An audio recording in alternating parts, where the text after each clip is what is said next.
and you're trying to shame me this morning. I'm just asking. And I find it offensive, and this is why women won't come forward. Women won't come forward because they're defamed by those who perpetrate rape. Donald Trump They are judged and they're shamed, and you're trying to shame me this morning. I think it's disgusting. I'm not shaming you at all. I told my story. It took me 25 years to tell my story. I was judged for it. I still get judged for it today. I'm asking you a very simple question. And I answered it. You're shaming me for my political choices. I'm asking you a question about why you endorse someone who's been found liable for rape. It was not a criminal court. Hey guys, welcome to Political Brawl News. This is Matt Miller. Watch Nancy Mace wipe the floor with ABC's George Stephanopoulos as he repeatedly lies and says that Donald Trump is guilty of rape. This is the exact thing that got the network sued for $15 million in a defamation suit that Trump won. But Nancy Mace didn't let him get away with it at all during the interview. Check it out right here. You've endorsed Donald Trump for president. Judges and two separate juries have found him liable for rape and for defaming the victim of that rape. How do you square your endorsement of Donald Trump with the testimony we just saw? Well, I will tell you, I was raped at the age of 16. And any rape victim will tell you, I've lived for 30 years with an incredible amount of shame over being raped. I didn't come forward because of that judgment and shame that I felt. And it's a shame that you will never feel, George. And I'm not going to sit here on your show and be asked a question meant to shame me about another potential rape victim. I'm not gonna do that. It's actually not about shaming you. It's a question about Donald Trump. No, you are shaming me. You've endorsed Donald Trump for president. Right. Donald Trump has been found liable for rape by a jury. Donald Trump has been found liable for defaming the victim of that rape by a jury. It's been affirmed by a judge. It was not a criminal court case, number one. Number two, I live with shame.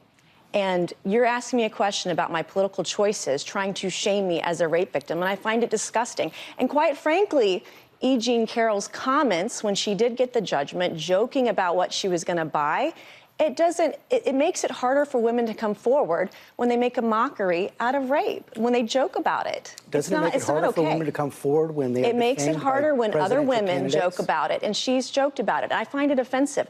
And I also find it offensive that you're trying to shame me with this question. I'm not trying to shame you at all. In fact, I have dealt with this for 30 years. You know how hard it was to tell my story 5 years ago when they were doing a fetal heartbeat bill and there were no exceptions for rape, incest, or rape or incest in there?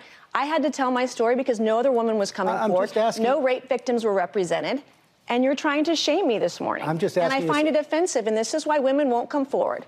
Women won't come forward because they're defamed by those who perpetrate rape. Donald Trump they are judged and they're shamed, and you're trying to shame me this morning. I think it's disgusting. I'm not shaming you at all. I told my story. It took me 25 years to tell my story. I was judged for it. I still get judged for it today. I'm asking you a very simple question. And I answered it. You're shaming me for my political choices. I'm asking you a question about why you endorse someone who's been found liable for rape. It was not a criminal court.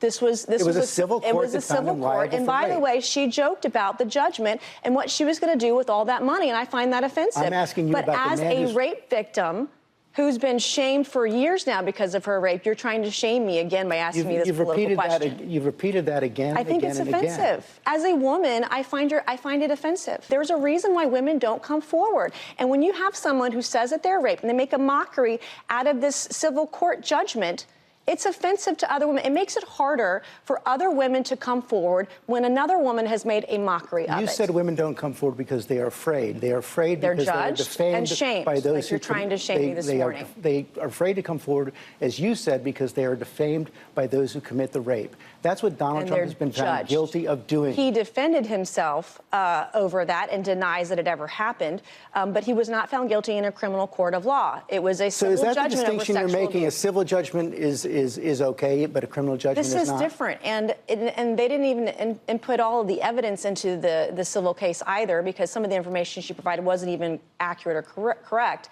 But to sit here and ask me as a rape victim to try to shame me for my political choices is wrong, and I think it's offensive. You can repeat that again and again and again. And I'm going to because I find it deeply offensive. We pull up the Washington Post headline right there. In fact, it has been shown to be rape. The judge affirmed that it was in fact rape. Donald Trump was found to have committed rape. That's just a fact. That is a civil judgment, not a criminal court. They're two very different things, and you know better. Well, I just showed you the facts. You know better. You show that you're very comfortable with what Donald Trump has done. And what you've done is offensive to women who've been raped. What you've done this morning is offensive. We'll let the viewers decide about that. Okay, so first of all, Nancy Mace is 100% correct. Donald Trump was not found guilty of rape or liable for rape in a criminal court. He was found liable for sexual abuse in a civil court. The bar for proof is much lower in a civil court than it is in a criminal court. The standards of evidence and proving beyond a shadow of a doubt are much higher in a criminal court, which Donald Trump was not found guilty in. And Donald Trump continues to deny any allegations related to E. Jean Carroll, who is the accuser here. You don't feel like a victim? I was not thrown on the ground and ravished, which the word rape carries so many sexual connotations. This was not sexual. It hurt. It just, you know. But I think most people think of rape as it is a violent assault. It is not. I think most people think of rape as being sexy. Let's take a short break. Think of the fantasies. We're going to take a quick break. If you can stick around, we'll talk more on the other side. You're fascinating to talk to. You can look into the full details of the case, but what I will say is Stephanopoulos' claim that Donald Trump is liable for rape is 100% false. This is being confirmed today with the settlement that we are hearing about, where Donald Trump is being paid $15 million by ABC because of George Stephanopoulos' repeated falsehood that he doubled, tripled, and quadrupled down on right here with Nancy Mace. And if that Washington Post article said the same thing, then maybe the Washington Post needs to be next. Donald Trump should go ahead and sue that outlet as well, and any outlet that repeated this falsehood and lied about it. And lying about Donald Trump's record and what he's done is nothing new. That's what the mainstream media has made a business of over the last decade. And now that Donald Trump has won the election, I think they're going to have a much harder time getting away with it, because there are actually going to be repercussions for being wrong about these things. You can't go and just drag a man's name through the mud like they have and expect there to be no ramifications. So much has been thrown at Donald Trump legally, and also there have been assassination attempts against the guy, not just character assassination, but real assassination attempts against Donald Trump. And the guy is still standing, and he's going to be our next president, and none of the stuff has stuck.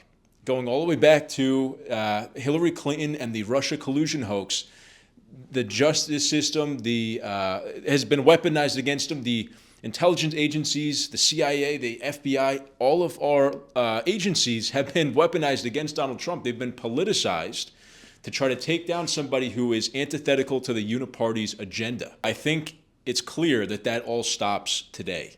And finally, there's pushback in the other direction. $15 million is not a lot of money for what Trump could have gotten out of this case for the total defamation of his name and character. But as Grant Cardone said on the Piers Morgan show yesterday, it shows that Donald Trump is the bigger man. He's got bigger fish to fry. He's got bigger things to care about than ABC, among all the other mainstream media networks that have been defaming him, that have been lying about him, going after them and trying to sue them into oblivion. He doesn't need any money. He's a billionaire, and he's got bigger things to worry about. But I think this $15 million is kind of a symbolic $15 million that the age of mainstream media lies against Donald Trump, unmitigated, unpunished, is over. And now journalists are going to have to start telling the truth and reporting accurately about the Trump administration. They're not going to get away with these repeated lies and falsehoods like it's the Wild West or something. So anyway, let me know what you guys thought of this clip in the comments. Do you think Nancy Mace did a good job holding George Stephanopoulos' feet to the fire during this interview? If you liked the video, please leave a like and subscribe to the channel and ring the notification bell so you guys get notified when we post new videos. Thank you so much for watching, and I'll see you next time.